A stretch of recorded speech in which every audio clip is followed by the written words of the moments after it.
Hello, everyone, and welcome to the first ever edition of Sports Speak. I'm Eddie Kalegi. He's Tim Moore. We are here discussing and debating all the hottest topics in the world of sports. Sports might, in some ways, be on a hiatus right now, but there's certainly a lot to talk about. Three things, really, we're going to get into today. The first thing is going to be about baseball, Tim. Both of us baseball fans, we've been long waiting for the season to begin. There's been a lot of negotiations, different prorated salaries offered, different game lengths, but now it looks like a mandated season is going to come into play. How do you think this is going to shape up? Well, first, I was going to ask you, do we even think we're going to see a season come into play? Because, with all this back and forth, no one knows what's going on. I don't know if you follow Andrew McCutcheon on Twitter, but I find it really funny when, I go and look and he's saying LOL every single day because there's no progress. Not even the players know what's going on at this point. And while, yes, there may be a mandated season, more than I love baseball, I'm not really a big fan of that for one reason. You're going to bring these guys in with minimal spring training, and there's going to be a lot of injuries.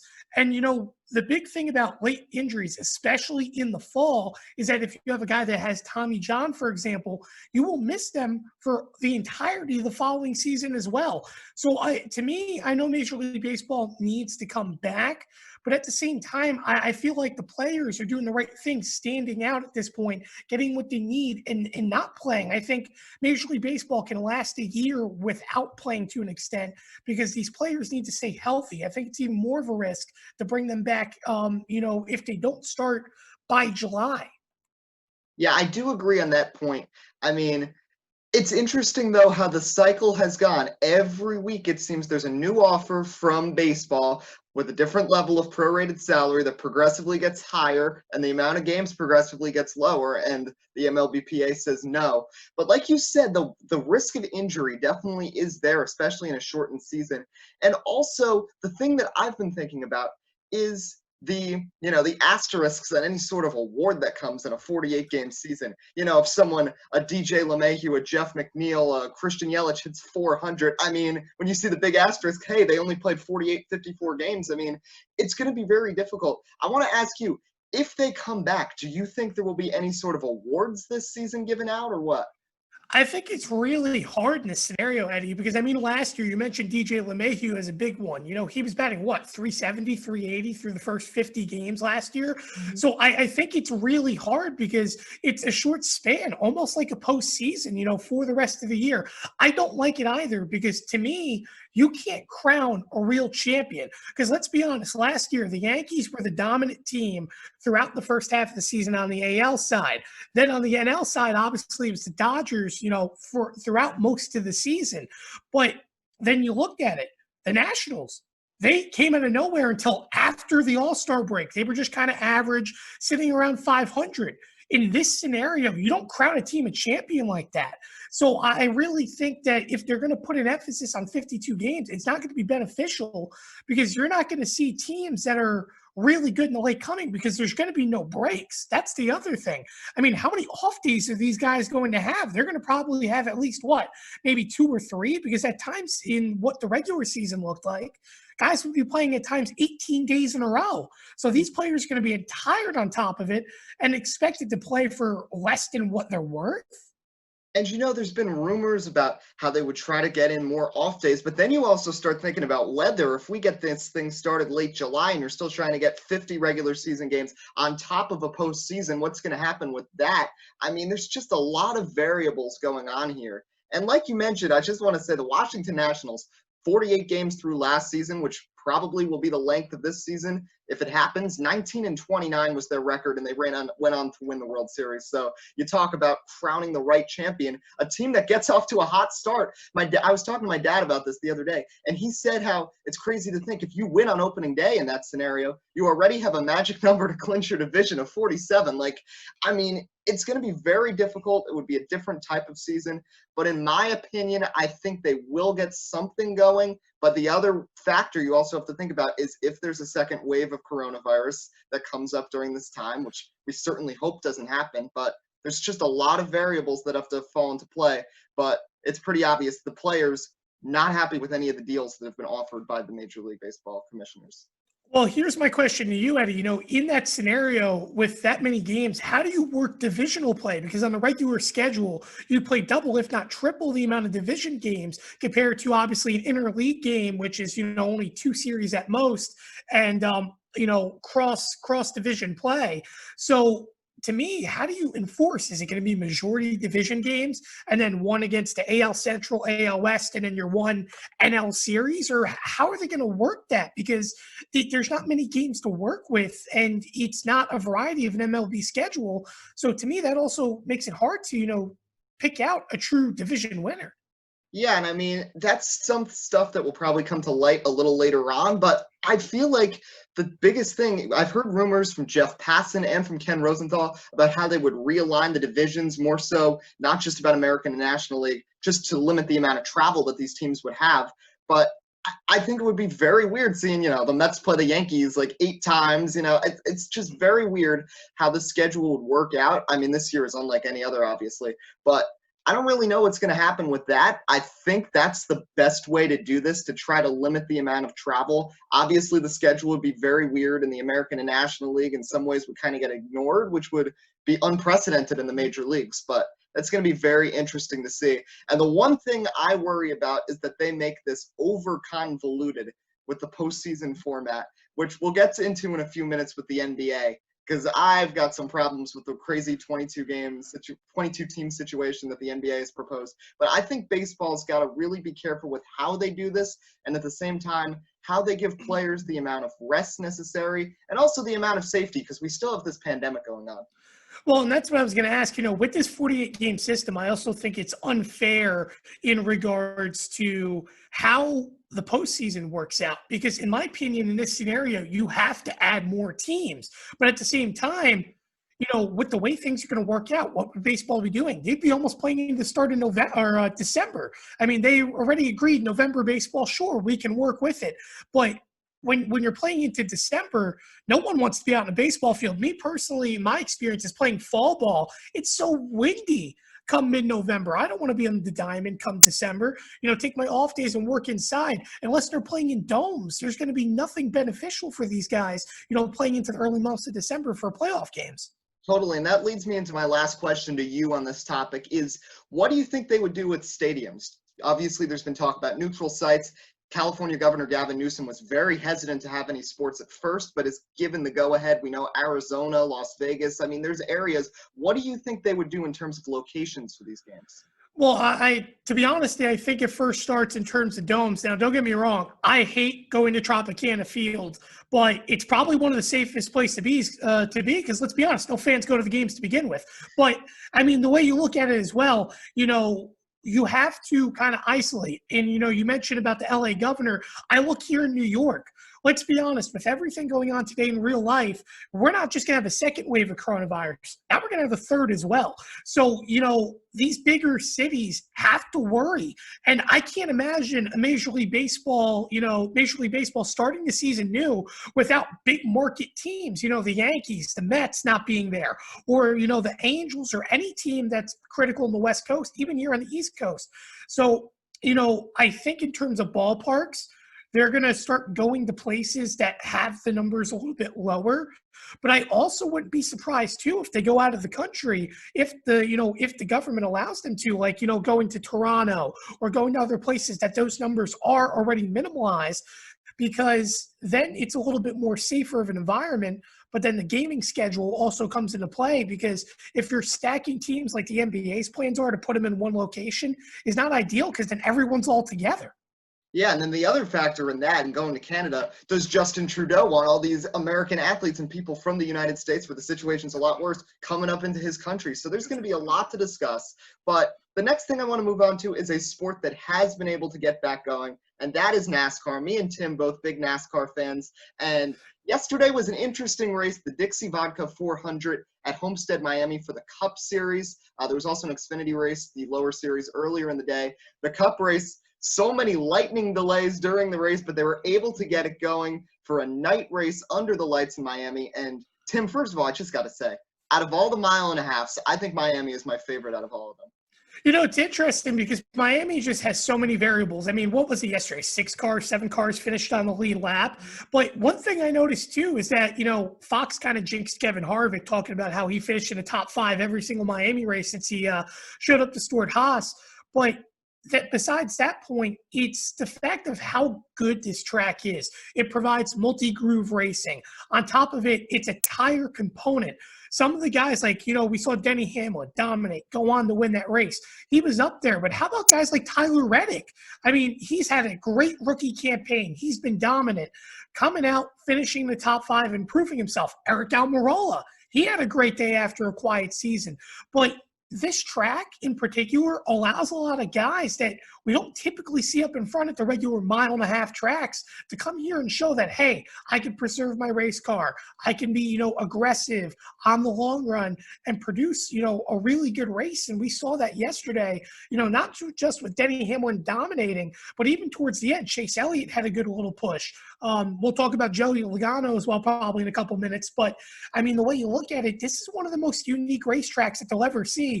And while it's not the championship race anymore, I like it as a regular season event. And to be honest, I'd like to see Homestead twice this season in a regular season.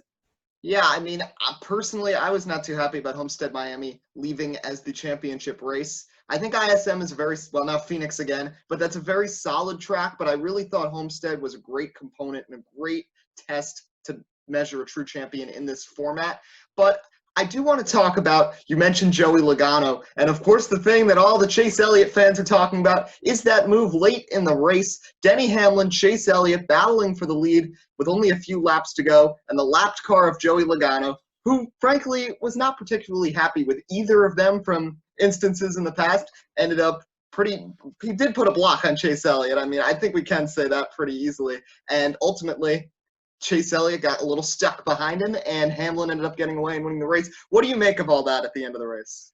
Hey, I mean, being a lapped car is tough, especially at Homestead, because it's a multi-groove track. And obviously, yes, he blocked him. He got in the way to slow Chase down, and that cost him the win.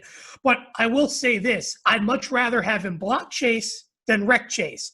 So, you go back to the Bristol incident, Chase got loose on the bottom and just totally wiped out him and Joey. I look at this race being Joey, growing up a little bit, because let's be honest, past a couple of the past incidents for Joey Logano, what did they always result in? Someone getting wrecked. This time he got back at Chase, not wrecking him, but he got in his way, cost him the win. No damage, no harm, no foul. Chase comes home to finish second. Denny Hamlin goes on to win. But I don't think this rivalry's done. We saw it last year. Let's not forget Logano had issues with Alex Bowman. While it didn't get this far, these guys were at each other's throats throughout the first half of the season. Now it's another Hendrick guy in which it's Chase Elliott, NASCAR's most popular driver, he's getting involved with. And it's almost like a WWE match at this point. Heel versus face. And you want the face to win. But at the same time, Joey Logano's always up there in the top 5 with Chase Elliott, yesterday not being that exact scenario. And I think we're going to see more to this story as it continues to go on throughout the year. Totally. And the last thing I wanted to talk about with this race is Denny Hamlin, 3rd win of the season. I mean, we know Hamlin has come so close so many times to win the championship. 2010 almost ended Jimmy Johnson's streak. 2014 had a big chance in the championship race. A few years later at Homestead, he had a chance. But this year, he is seeming very strong. His 3rd Daytona 500, 2 other wins now. He's up to 3. Do you think this could be the year for Denny? To be honest, no. When I think about Denny Hamlin, I think about how good he is at the races that doesn't matter. You think about how many times in his career he's choked. And sure, you look at Kyle Busch. Kyle Busch had to struggle before he finally won a championship. But Denny Hamlin, the truth is that especially this year with ISM being the championship track, it is not a track that's ever benefited him in his career.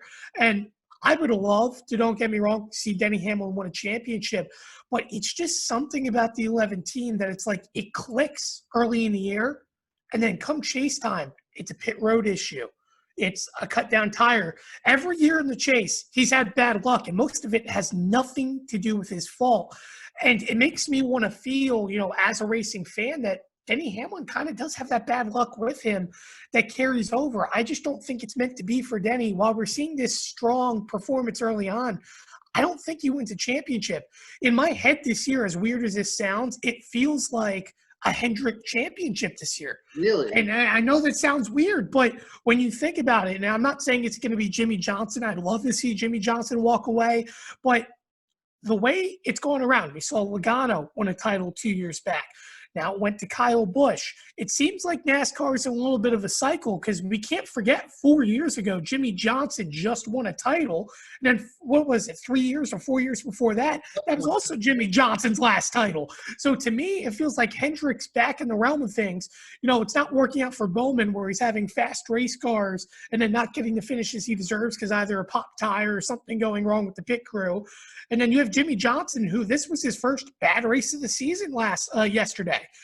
He was top 5 every single week, it felt like, unless he wrecked.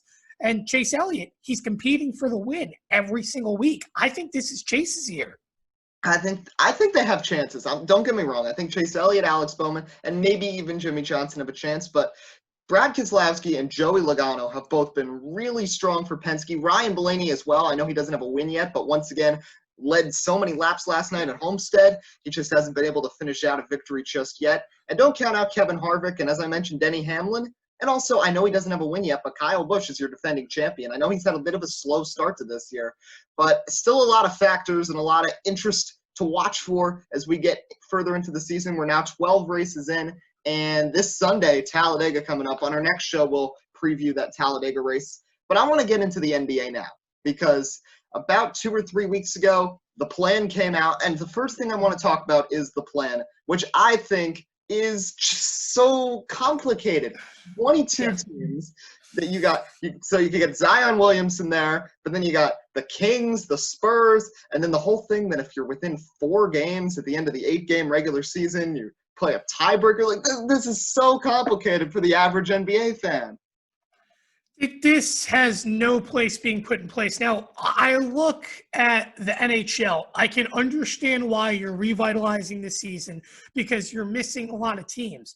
The NBA doesn't have to do this for the record. They're choosing. The NHL's teams told them, hey, we don't want to come back this season. We want our players to be safe in regards to the certain teams that said no to coming back. The NHL respected that. The NBA is picking and choosing teams based upon the standings. And let's be honest, the NBA's had enough games this season to figure out who's a playoff team and who isn't. If they should come back, it should be straight to the playoffs, not just let's go to Orlando. Don't get me wrong. Play in the location you are, but play for a purpose. These games for the regular season, let's be honest, if you missed out at this point, you missed out. It's very hard for you to make the playoffs. And yes, there is some close races. Don't get me wrong. But this is going to put a lot of players at risk. Don't expand the playoffs. Don't bring more teams into the picture. Just take your 16 teams you have now and just play NBA playoff basketball. The season, had less than 20 games left with it to begin with anyways. So there's no point of doing this. Sure, and I got to ask you, do you think Zion Williamson being a game and a half out with the Pelicans has anything to do with this?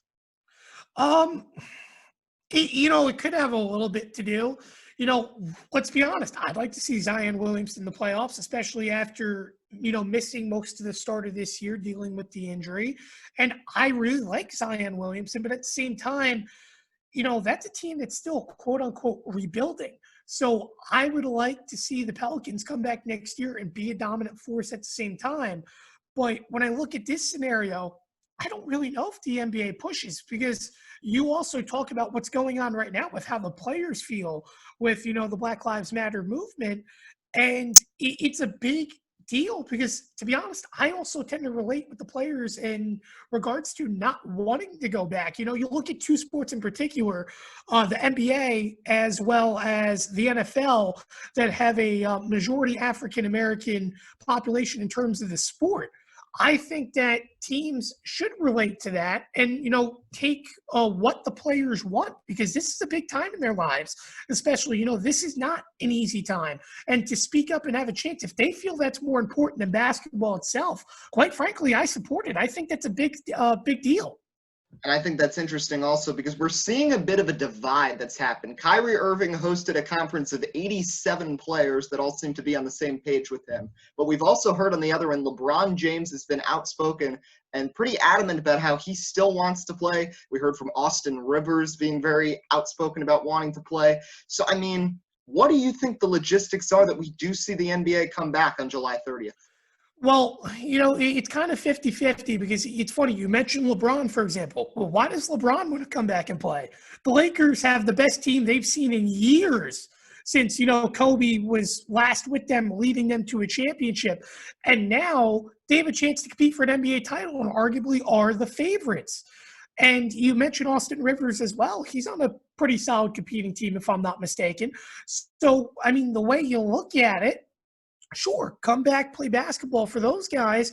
But for example, Kyrie Irving, the Nets probably aren't going to make the playoffs. They're not doing so well this season. Or if they do make the playoffs, what? You face the 1 seed and you're eliminated after the first series. So I can understand where he relates upon to that as well as other players. And I really think they shouldn't make the mistake that's going on with Major League Baseball right now. And I know we're talking about two different things, but Major League Baseball's debate is about undermining the player's value and money, and they don't want to play for yet another reduced cost to come back for a short season. Here, you shouldn't reduce the value and the beliefs of basketball players that want to fight for what's right. You can't put this aside anymore, So I feel that it's right that the NBA should just call it a season. They've played enough. Obviously, you can't declare a champion, but this isn't the first time in sports history where a champion hasn't been declared. I mean, every other sport in terms of the NCAA got canceled this year. They don't have a national champion. So I really think that's fair in that regards to sports, that the NBA should just call it quits. Yeah, I mean, that's a very interesting point. I mean, personally, of course, as a basketball fan, I want to see more games, but I understand where the players are coming from.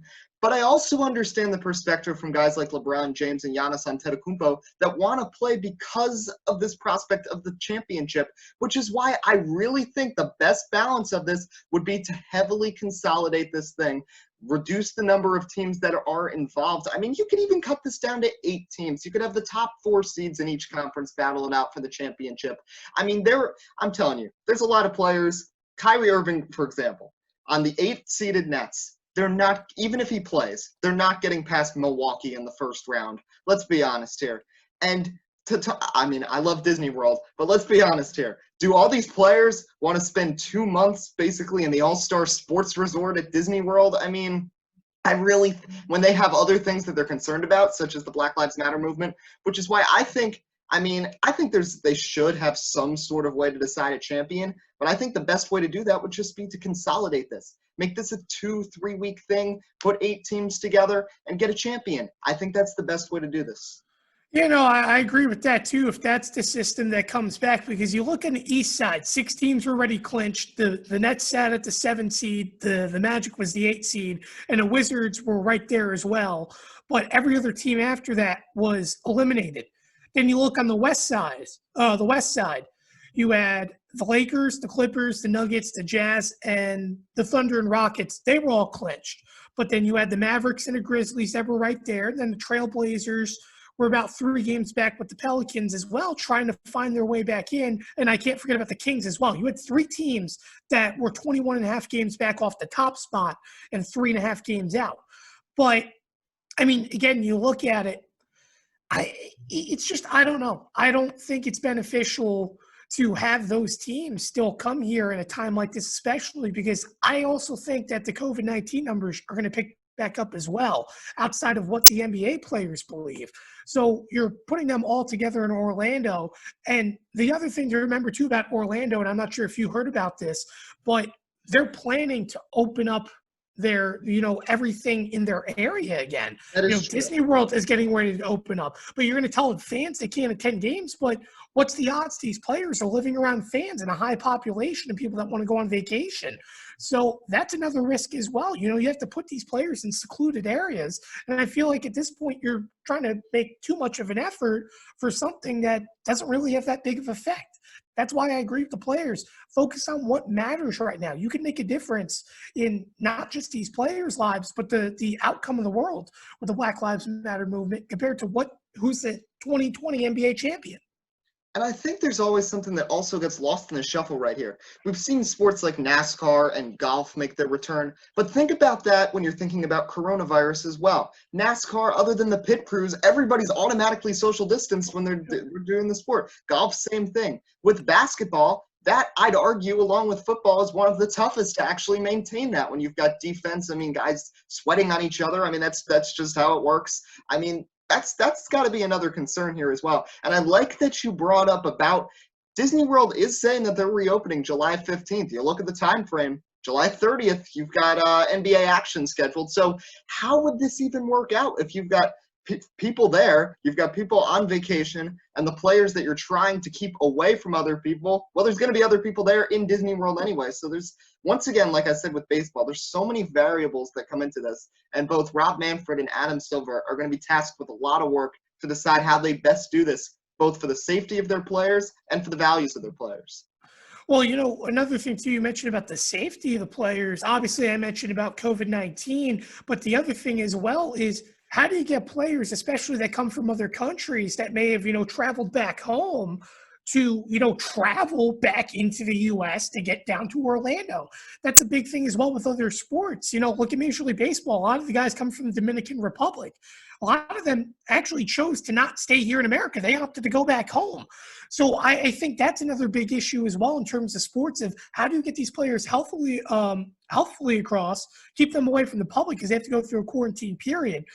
And also, one last point, you mentioned as well, what gets lost in translation? You mentioned NASCAR and how NASCAR is social distance a little bit because it's the drivers on the track. But I don't think you can compare the NBA and NHL to any other sport at this point in time, because unlike any other sport, their seasons were already coming to a fold. Baseball, they haven't started yet. I mean, yes, they had spring training, but they hadn't started yet. There was no roster decisions at this point. At this point. For NASCAR, NASCAR was 4 races in. So when you look at it, these are two sports that we're talking about in particular that their seasons were basically done. Their season would have ended in June.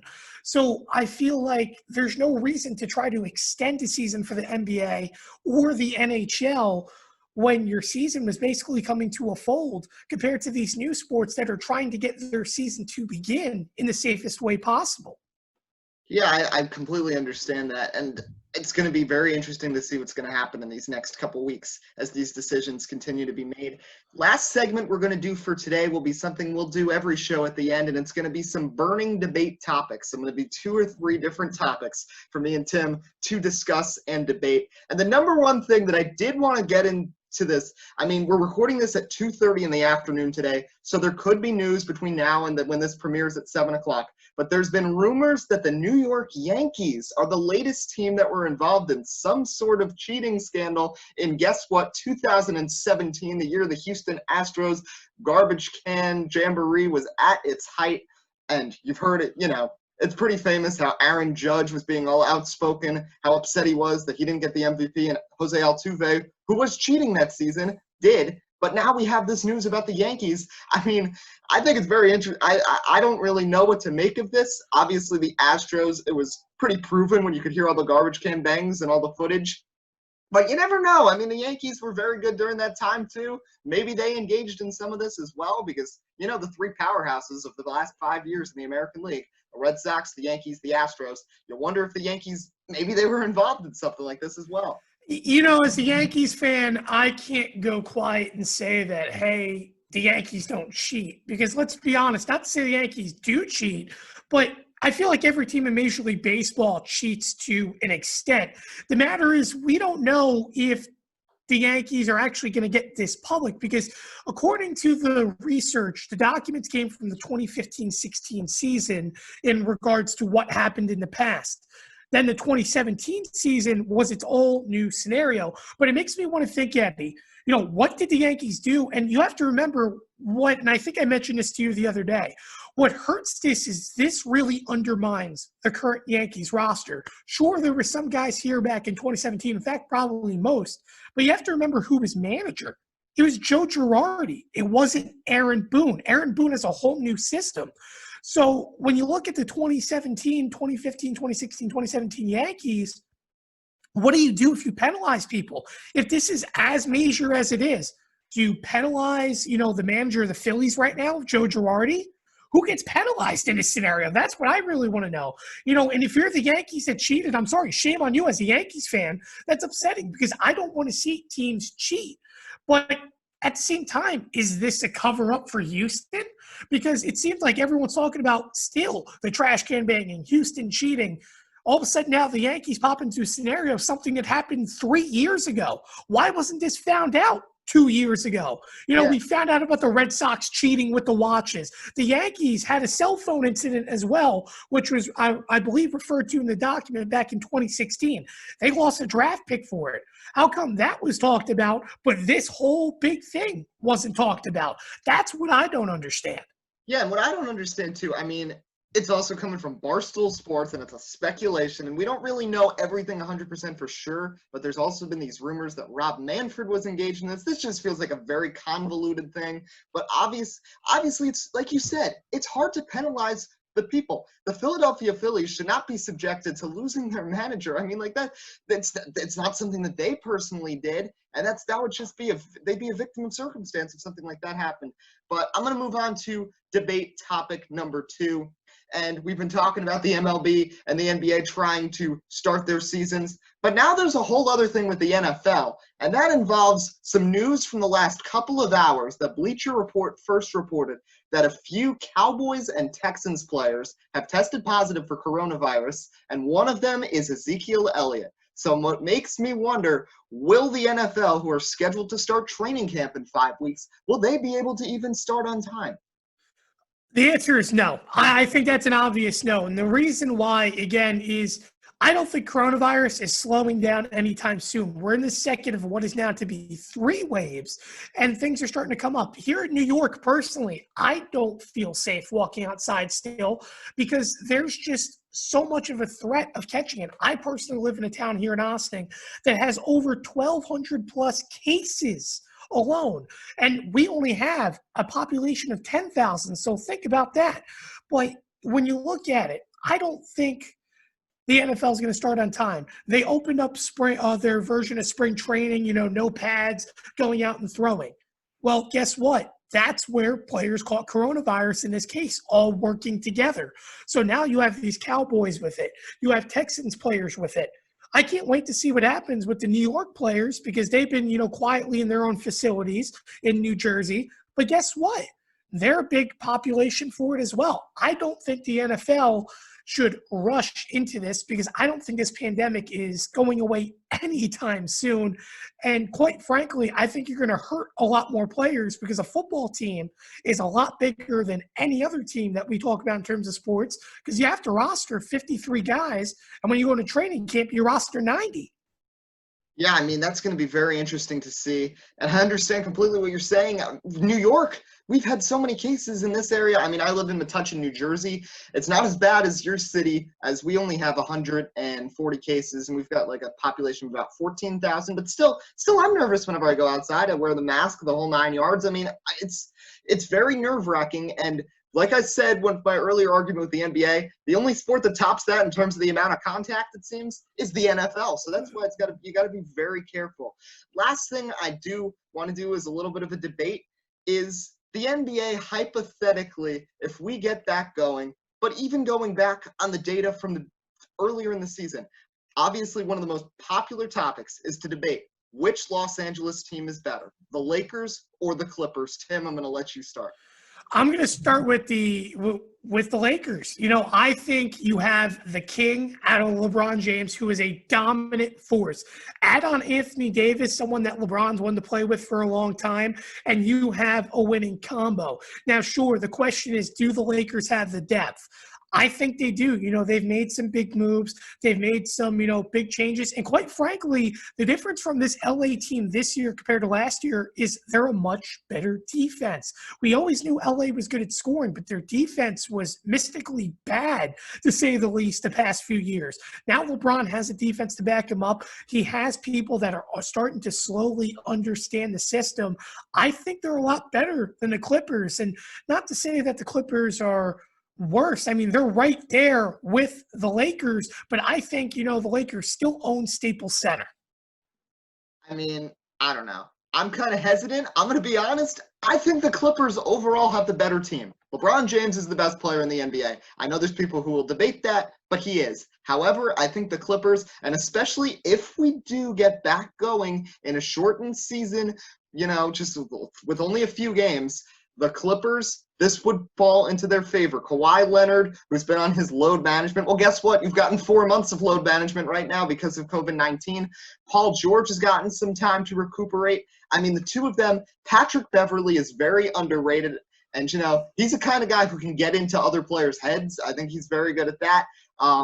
Forget about Lou Williams. And then how about Montrezl Harrell? Montrezl Harrell is a monster at the 5. I mean, he doesn't have as much height, but I think he's really solid and can match up really good with Anthony Davis. I think it's a very close series, but if they played a 7-game series, I'd say the Clippers in 7. Well, and that's the other thing, too. When I look at a 7-game series, I really think that's your NBA championship right there, if I'm being honest, because I think that's going to be the most exciting series. I mean, when you think about the games they've had this year as it is, everyone is tuned in. I mean, the NBA's biggest views this year in terms of, nighttime basketball have come Lakers, Clippers, because everyone wants to see this. So I really hope that if the season does come back, these two teams are playing for the Western Conference Championship. And, I beg to differ, Eddie. I still think the Lakers would get them in 7, but it's all about who is consistent because let's be honest, LeBron, he's a great playoff basketball player. But what about Anthony Davis? We don't really know. Anthony Davis has played some playoff games, but he hasn't played with a good basketball team. You look at the Clippers. Obviously, we know what Kawhi Leonard did last season, but you'd like to think everyone else around him is going to have to learn now how to come up big. So I think this is a critical time for the Clippers too, because for a team talking about how they're going to get their own place, they're going to own LA. They are the face. They're behind LA and the Lakers right now in the standings. I really think that they're going to have to be consistent and come out and own the series 3-0 to prove that they are that team. And I'm going to end it on this point. You mentioned the inexperience in the Lakers. Whereas with the Clippers, I think there's a lot of hunger among these players. Kawhi Leonard, I mean, it would be absurd if he gets a championship with a third team. I mean, so that would be interesting. But how about these other guys? Think about Paul George, Pat Beverley. We'll start with Paul George. His time with the Thunder, with the Pacers. Those are types of teams who struggle to get through in the playoffs.